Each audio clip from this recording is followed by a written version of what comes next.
मैंने हिस्ट्री की सबसे बेकार F रैंक एबिलिटी अवेकन की थी, जिसका नाम था रिफ्रेश, यानी 1 मीटर के दायरे में मौजूद किसी भी निर्जीव चीज को उसकी शुरुआती हालत में वापस लाना। लेकिन जब मैंने इसे असल में इस्तेमाल किया तो पता चला कि एक किताब को रिफ्रेश करो तो वो किताब वैसी ही रहती है, और एक तौलिए को रिफ्रेश करो तो वो तौलिया भी वैसा ही रहता है। इसीलिए जब अपोकलिप्स शुरू हुए 3 महीने बीत चुके थे तो मेरी गर्लफ्रेंड बचे हुए आधे पैकेट बिस्किट उठाकर बिना पीछे मुड़े किसी दूसरे आदमी की गाड़ी में जा बैठी। जाने से पहले उसने एक खाली कप नूडल्स का डिब्बा मेरे पैरों के पास फेंका, जैसे वो किसी कुत्ते को टरका रही हो, और बोली, जान बुरा मत मानना, क्योंकि तुम्हारी पावर इतनी बेकार है कि तुम्हारे साथ रहकर तो मैं भूख से ही मर जाऊंगी। मायूसी में मैं उस खाली डिब्बे को घूरता रहा और तभी दिमाग में बस एक ही ख्याल कौंधने लगा, रिफ्रेश। अचानक एक तेज मसालेदार खुशबू फैल गई और फटी हुई पैकिंग के नीचे करीने से रखे नूडल्स और 3 मसाला पाउच नजर आए। मैं सन्न रह गया, क्योंकि मेरी पावर बेकार नहीं थी, बल्कि हम सबने इसे गलत समझा था। दरअसल शुरुआती हालत का मतलब उसकी पिछली सेकंड वाली हालत नहीं है, बल्कि वो हालत है जब वो चीज पहली बार सामने आई थी। इसलिए एक खाली कप नूडल्स के डिब्बे की शुरुआती हालत है एक पूरी तरह से बंद नई पैकेट वाली नूडल्स। उस पल मेरा दिल सीने में जोर से धड़क रहा था, न डर से बल्कि जबरदस्त एक्साइटमेंट से। मैंने उस लूटी जा चुकी कन्वीनियंस स्टोर की शेल्फ्स पर नजर दौड़ाई, जहाँ हर तरफ फटे हुए स्नैक्स के रैपर बिखरे थे। खाली पड़ी बोतलें किसी और के लिए भले कचरा हो, लेकिन अब मेरे लिए ये एक ऐसा खजाना थी जिसका कोई अंत नहीं। मैंने जल्दबाजी में पानी उबालकर नूडल्स नहीं बनाए, क्योंकि किसी भी खाने की खुशबू यहाँ अनचाहे मेहमानों को बुला सकती थी। इसलिए मैं सावधानी से स्टोर की दूसरी मंजिल के गोदाम में चढ़ गया, भारी शेल्फ से दरवाजा ब्लॉक कर दिया और सुरक्षित होने के बाद ही अपना एक्सपेरिमेंट शुरू किया। मैंने खाली डिब्बा जमीन पर रखा और मन ही मन बोला, रिफ्रेश, और डिब्बे पर एक हल्की सी लहर जैसी चमक गुजरी और अगले ही पल एकदम नई नूडल्स की पैकेट सामने आ गई फिर से, और मैं एक्साइटमेंट दबाते हुए बार बार यही करता रहा। इसलिए 10 मिनट में मेरे सामने 60 पैकेट नूडल्स का एक पूरा ढेर लग गया। क्योंकि मेरी एबिलिटी का कूल डाउन सिर्फ 10 सेकंड था, इसका मतलब था कि अब मेरे पास अनलिमिटेड रिसोर्सेज हो सकते थे। फिर मेरी नजर एक खाली पानी की बोतल पर पड़ी तो रिफ्रेश कहते ही पल भर में 500 मिलीलीटर की भरी हुई साफ पानी की बोतल सामने आ गई। फिर एक खाली फर्स्ट एड बॉक्स दिखा और रिफ्रेश करते ही मेरे हाथ में एकदम नया फर्स्ट एड किट आ गया। मेरी सांसें तेज हो गईं, क्योंकि खाना, पानी और दवाई, जो इस दुनिया की सबसे कीमती चीजें थीं, अब मेरे लिए अनगिनत और बेहिसाब हो चुकी थीं। झांग टेंग, तुझे लगता था मेरी पावर बेकार है? तो इंतजार कर, क्योंकि एक दिन तुम सब घुटनों पर आकर मुझसे खाने की भीख मांगोगे। अगले 3 दिन मैं खुद को उस गोदाम में बंद रखा और वहाँ पड़े खाली डिब्बे मेरे लिए कच्चा माल बन गए। इसलिए चिप्स, बिस्किट, चॉकलेट, हर वो चीज जो पेट भर सके मैंने बक्सों में भर कर तैयार कर ली। एक कोना ठंडे पेय पदार्थों से भर गया, और सबसे जरूरी बात, मुझे एक खाली गैस सिलेंडर मिल गया। साथ ही स्टोर में मिला एक पोर्टेबल स्टोव भी मिल गया, इसलिए मैं आखिरकार कुछ गर्म खा सकता था। सारी खिड़कियाँ बंद करके मैंने पानी उबाला, तीनों मसाला पाउच खोले और सावधानी से नूडल्स डाल दिए। जब वो जानी पहचानी खुशबू नाक तक पहुँची तो मेरी आंखों से आंसू बहने लगे और मैं रोते हुए भी खाता गया, क्योंकि ये अपोकलिप्स के बाद खाया गया मेरा सबसे भरपेट, सबसे सुकून वाला खाना था। पेट भरने के बाद दिमाग भी चलने लगा और मैंने सोचा कि यहाँ छिपे रहना कोई हल नहीं है, क्योंकि ये कन्वीनियंस स्टोर किसी भी वक्त इन्फेक्टेड ज़ॉम्बीज़ के हाथ लग सकता था या फिर किसी और सर्वाइवर की नजर में आ सकता था। इसलिए मुझे कोई सुरक्षित ठिकाना ढूंढना था, और साथ ही हथियार भी चाहिए थे, क्योंकि सिर्फ खाना पानी होने से इस अपोकलिप्स में इंसान बस कटने के लिए तैयार भेड़ बन जाता है। मैंने 2 बड़े बैग सामान से भर लिए और फिर दरवाजे की झिड़री से बाहर की दुनिया झांक कर देखी। सड़क पर कुछ इन्फेक्टेड बेमकसद घूम रहे थे, इसलिए एक गहरी सांस लेकर मैंने रिफ्रेश किए हुए बिल्कुल नए जैसे तेज फ्रूट नाइफ को कस कर पकड़ लिया, क्योंकि अब निकलने का वक्त हो गया था। स्टोर से निकलना ज्यादा मुश्किल नहीं रहा, क्योंकि पीछे की तंग गलियों का फायदा उठाकर मैंने ज्यादातर इन्फेक्टेड को टाल दिया, और जब कभी कभार कोई अकेला मिल जाता तो मैं भरा हुआ कोल्ड ड्रिंक कैन जोर से उस पर मार देता, और जब वो चौंक कर रुकता तो फ्रूट नाइफ से काम तमाम कर देता। मेरा मकसद था शहर के पश्चिम में बना लान वान सोसाइटी, जो शहर का सबसे पॉश रेजिडेंशियल एरिया था, क्योंकि वहाँ मजबूत सिक्योरिटी और ऊंची मोटी 4 दीवारी थी। इसलिए शुरुआती अपोकलिप्स में ये कुछ वक्त तक टिक सकता था। इससे भी बड़ी बात ये थी कि मेरे माँ बाप का घर वहीं था, और जब अपोकलिप्स आया था तब मैं स्कूल में था, इसलिए उनसे संपर्क टूट गया था और उन्हें ढूंढना ही अब मेरी इकलौती जिद थी। पर लान वान तक का सफर मेरी सोच से कहीं ज्यादा मुश्किल निकला, क्योंकि पूरा शहर तबाह हो चुका था और छोड़ी हुई गाड़ियां हर मुख्य सड़क को जाम कर रही थीं। रास्ते में मैंने बहुत कुछ भयानक देखा, क्योंकि रिसोर्सेज के लिए इंसान एक दूसरे से खूंखार तरीके से भिड़ रहे थे, और उसी पल मुझे एहसास हुआ कि झांग टिंग का धोखा इस बेरहम दुनिया के मुकाबले शायद सबसे मामूली बात थी, क्योंकि यहाँ इंसानियत कब की टूट चुकी थी। तीसरे दिन शाम को आखिरकार मैं लान वान सोसाइटी के बाहर पहुंचा, जहाँ बड़ा लोहे का गेट बंद था और दीवार पर धुंधले धुंधले पहरेदार नजर आ रहे थे। ये सोसाइटी तो वाकई एक सर्वाइवर्स बेस बन चुकी थी, इसलिए मैं दूर से काफी देर तक निगरानी करता रहा, क्योंकि अंदर जाने के लिए उनकी जांच से गुजरना जरूरी था। इसलिए मैंने अपना बैग ठीक किया, ज्यादातर सामान एक छिपे हुए सीवर में छुपा दिया, बस 2 बोतल पानी और एक पैकेट बिस्किट रख लिया, ताकि एक आम शरणार्थी जैसा दिखूं, और गेट की तरफ चल पड़ा। रुको, कौन हो तुम? दीवार से आवाज आई तो मैंने दोनों हाथ ऊपर उठाए और सिर उठाकर धूल से सना अपना चेहरा दिखाया और कहा, मैं यहीं का रहने वाला हूँ, मेरा नाम लिन चेन है और मेरा घर बिल्डिंग नंबर 17 में है। ऊपर वाला कुछ देर चुप रहा, शायद वॉकी टॉकी पर कंफर्म कर रहा था, और और थोड़ी देर बाद गेट थोड़ा सा खुला और एक आदमी हाथ में लोहे की रॉड लिए चौकन्नी नजरों से बाहर आया। ID card? उसने सख्ती से पूछा। इसलिए मैंने जेब से पहले से तैयार आईडी निकाल कर दे दी। उसने अच्छे से चेक की, फिर मुझे ऊपर से नीचे तक देखा और पूछा, अकेले हो? सामान कहाँ है तुम्हारा? मैंने सिर झुकाकर ठीक उतनी ही घबराहट और रूंधी आवाज में कहा, रास्ते में सब लूट लिया गया, इसलिए बस इतना ही बचा है। आदमी ने भौहें सिकोड़ी और थोड़ा तरस भी खाया, लेकिन मेरी दुबली पतली शक्ल और बेचारगी भरे अंदाज के आगे उसकी सतर्कता ढीली पड़ गई। इसलिए बोला, अंदर आ जाओ, पर सोसाइटी का नियम याद रखना, हर नए आने वाले को अपने आधे रिसोर्सेज जमा करने होते हैं। मेरा दिल एक पल को धक से रह गया, लेकिन शुक्र है मैंने पहले से तैयारी कर रखी थी, इसलिए मैंने आज्ञाकारी अंदाज में सिर हिलाया और एक बोतल पानी और आधा पैकेट बिस्किट उसे दे दिया। आदमी ने सामान लिया और उसकी आंखों में एक पल के लिए तुच्छता की झलक दिखी, फिर भी उसने हाथ हिलाकर मुझे अंदर जाने दिया। अंदर घुसते ही जो नजारा दिखा उससे थोड़ी राहत मिली, क्योंकि माहौल अब भी तनाव भरा था, पर कम से कम यहाँ कुछ व्यवस्था थी। लोग गश्त लगा रहे थे, कुछ लोग सुरक्षा और मजबूत कर रहे थे, और औरतें बच्चे सोसाइटी के क्लब हाउस में इकट्ठा रखे गए थे। इसलिए ये जगह इस अपोकलिप्स में मानो एक टापू थी, जो बाहर की बर्बादी और अफरा तफरी से थोड़ी देर के लिए अलग थलग थी। रजिस्ट्रेशन करने वाली एक आंटी ने बताया कि सोसाइटी अब श्योंगे नाम के एक आदमी के हाथ में है, जो पहले यहाँ का प्रॉपर्टी मैनेजर था, और अपोकलिप्स के बाद उसे एक फायर कंट्रोल एबिलिटी मिली, इसलिए उसने एक गार्ड टीम बनाकर सबको बचाया। हर घर वाले को रोजाना अपने कंट्रीब्यूशन के हिसाब से खाना मिलता है, और अगर ज्यादा पाना है तो पेट्रोल टीम या लॉजिस्टिक्स टीम ज्वाइन करनी पड़ती है। लेकिन मैंने शरीर कमजोर होने का बहाना बनाकर फिलहाल किसी टीम में ज्वाइन नहीं किया, क्योंकि सबसे जरूरी काम था अपने माँ बाप को ढूंढना। पर जब बेचैन दिल के साथ मैं दौड़कर अपने घर के गेट पर पहुंचा तो देखा कि दरवाजा जोर जबरदस्ती तोड़ा जा चुका था और अंदर सब कुछ बिखरा उलझा पड़ा था। ये देखकर मेरा दिल पूरी तरह बैठ गया, इसलिए मैं अंदर भागकर पागलों की तरह माँ पापा चिल्लाने लगा, लेकिन जवाब में सिर्फ मौत जैसी खामोशी थी। ड्राइंग रूम की टेबल पर धूल की एक पतली परत जमी थी, जिसका मतलब था कि वो कई दिन पहले यहाँ से जा चुके थे, और जमीन पर झगड़े के निशान तो थे, लेकिन कोई और निशान नहीं, इसलिए ये शायद अनहोनी में भी एक राहत की बात थी। मैं जमीन पर बैठ गया और पहले से भी बड़ी उलझन और डर मुझे जकड़ने लगे, क्योंकि मुझे नहीं पता था कि उन्हें कहाँ ढूंढूं। ठीक तभी जब मैं इसी उलझन में डूबा था, दरवाजे के बाहर से कदमों की आवाज आई और एक शरारती सी आवाज गूंजी, अरे वाह, यहाँ तो एक बचा खुचा शिकार भी है। मैंने अचानक सिर उठाया और देखा कि दो आदमी दरवाजे पर खड़े थे, और सामने वाला मुड़ा हुआ सिर लिए बुरी नजर से मुझे घूर रहा था। मैं उसे पहचानता था, क्योंकि वो श्योंगे का चमचा था, जिसे लोग बिच्छू कहते थे। बिच्छू ने होंठ चाटते हुए, मानो मुझे कटे हुए मछली के टुकड़े जैसे देखते हुए, तंज में कहा, तेरे घर के मालिक कुछ दिन पहले श्योंगे के काफी कंट्रीब्यूशन पॉइंट्स के कर्जदार थे, इसलिए उन्हें निकाल बाहर किया गया है, और अब ये घर हमारा है। मेरी आंखें सिकुड़ गईं और मैंने पूछा, तुमने मेरे माँ बाप के साथ क्या किया? बस बाहर फेंक दिया, क्योंकि जिसमें ताकत नहीं,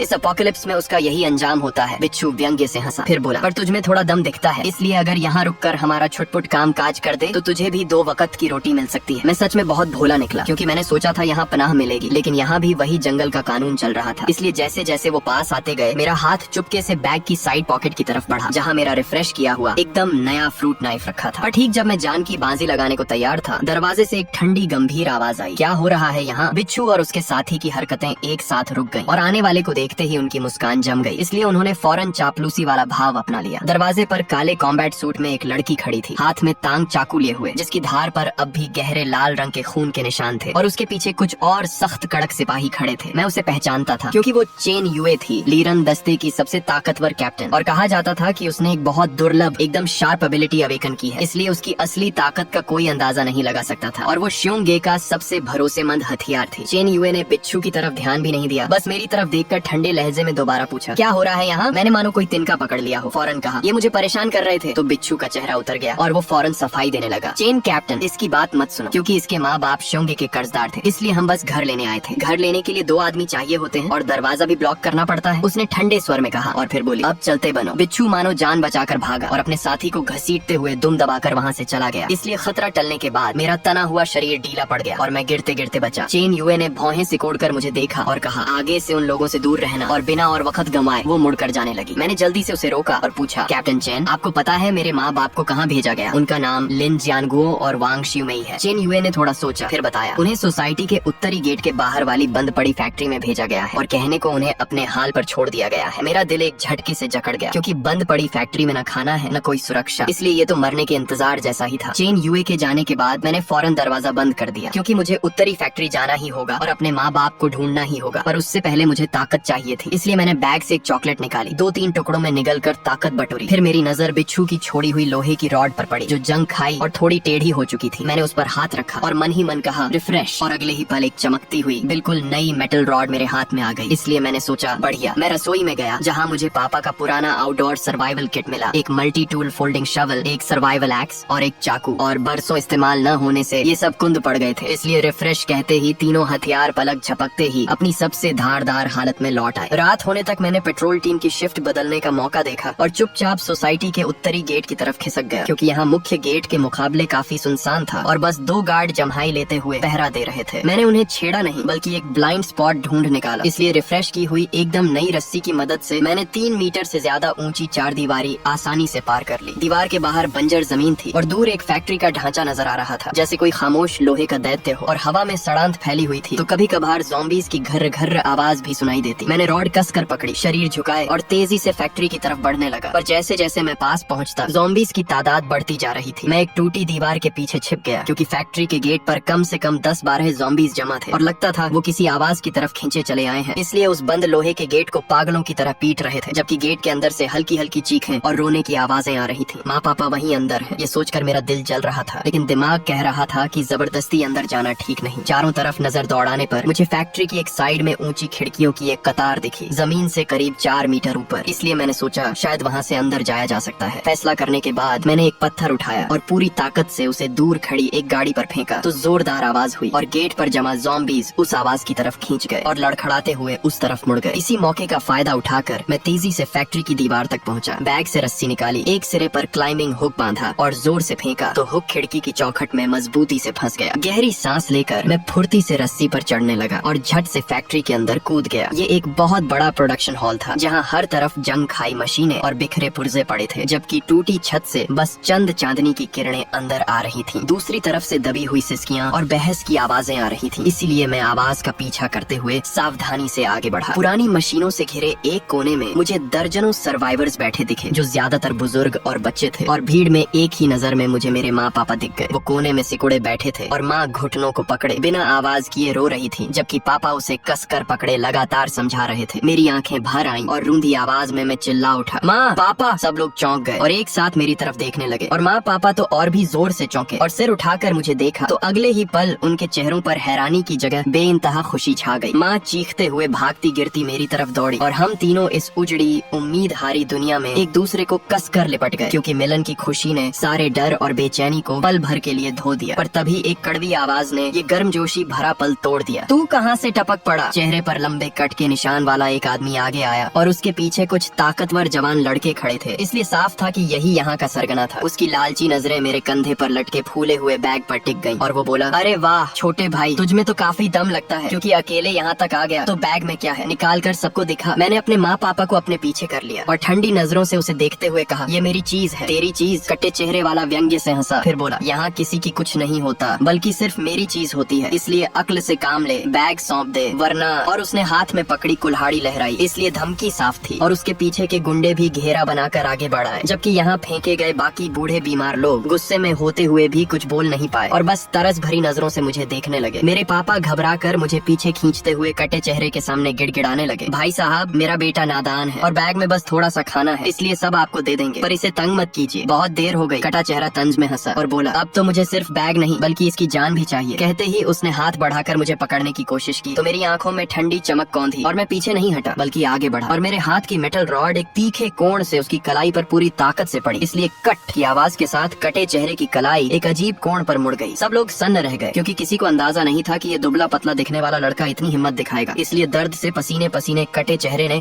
बुरी तरह चीखते हुए दहाड़ा, तेरी हिम्मत कैसे हुई मुझे मारने की? पकड़ो इसे, क्योंकि आज इसका जीना हराम कर दूंगा। उसके गुंडे होश में आते ही चिल्लाते हुए मेरी तरफ दौड़ पड़े, इसलिए मैंने बैग माँ पापा की गोद में फेंका और फिर रॉड उठाकर वार रोकने लगा। एक गुंडे ने लाठी घुमाकर मुझ पर वार किया तो मैं बगल हटकर बचा और उसी झटके में रॉड का दूसरा सिरा उसकी कमजोर जगह पर जा टकराया, इसलिए वो चीखते हुए झुककर जमीन पर गिर पड़ा। मैंने कोई फालतू हरकत नहीं की, बल्कि हर वार सिर्फ कमजोर जॉइंट्स पर मारा, न कि एक झटके में मार डालने की नियत से। इसलिए उन्हें सबसे ज्यादा जो बात डरा रही थी वो ये कि मेरी ताकत मानो कभी खत्म ही नहीं हो रही थी। कटे चेहरे ने अपनी टूटी कलाई थामे गुस्से और डर से मिली जुली नजरों से मुझे घूरा और पूछा, तू है कौन? क्या तू भी कोई एबिलिटी होल्डर है? मैंने उसे जवाब नहीं दिया, बस ठंडी नजरों से देखता रहा, क्योंकि इन कुछ महीनों में जो तकलीफ और बेइज्जती मैंने झेली थी वो सब इस पल एक तूफानी गुस्से में बदल चुकी थी। इसलिए मैंने बस इतना कहा, या तो निकल जा या मर जा। मेरी दहशत ने वहाँ मौजूद हर किसी को चुप करा दिया और कटे चेहरे की आंखों में उलझन थी, क्योंकि उसे अंदाजा नहीं था कि उसका सामना किससे हो गया है। पर तभी इस तनाव भरे माहौल के बीच फैक्ट्री के लोहे के गेट से एक जोरदार धमाके की आवाज आई, फिर दूसरी, फिर तीसरी। इस इसलिए भीड़ में हड़कंप मच गया। बाहर के ज़ॉम्बीज़ दरवाजा तोड़ने लगे हैं। क्या हो गया अचानक? ज़ॉम्बीज़ अचानक इतने पागलों जैसे क्यों हो गए? और डर मानो किसी बीमारी की तरह फैलने लगा। कटे चेहरे को अब मेरी परवाह नहीं रही, इसलिए वो अपने साथियों के साथ शरीर और सामान लगाकर टूटते हुए गेट को रोकने में जुट गया। लेकिन ज़ॉम्बीज़ की तादाद बहुत ज्यादा थी और गेट बुरी तरह टेढ़ा मेढ़ा हो चुका था, जबकि कुंडी चरचराने लगी थी और कभी भी टूट सकती थी। इसलिए हर किसी के दिल पर मायूसी छा गई और मेरे माँ पापा भी डर से कांपने लगे और मेरा हाथ कस कर पकड़ लिया। मैंने उस पुराने जंग खाए लोहे के गेट को एक नजर देखा और दिमाग में एक हिम्मती ख्याल कौंधा, इसलिए मैं रॉड लिए सबकी हैरान नजरों के बीच गेट की तरफ चल पड़ा। दरवाजे को रोक रहे एक गुंडे ने मुझ पर चिल्लाया, लेकिन मैंने उसकी परवाह नहीं की और चुपचाप अपना हाथ उस ठंडे जंग खाए दरवाजे पर रख दिया। फिर सबकी अविश्वास भरी नजरों के सामने एक करिश्मा हुआ, क्योंकि वो बुरी तरह पिटा टेढ़ा गेट मानो वक्त उल्टा घूम गया और धीरे धीरे सीधा होने लगा और साथ ही टेढ़ा फ्रेम भी वापस अपनी असली शक्ल में आ गया। बस एक पल में चमकती हुई एकदम नई मेटल गेट सबकी आंखों के सामने खड़ी थी और बाहर से ज़ॉम्बीज़ की टक्करों के आगे अब गेट टस से मस नहीं हुआ, बल्कि बस हल्की हल्की धमक भर सुनाई दे रही थी। इसलिए पूरा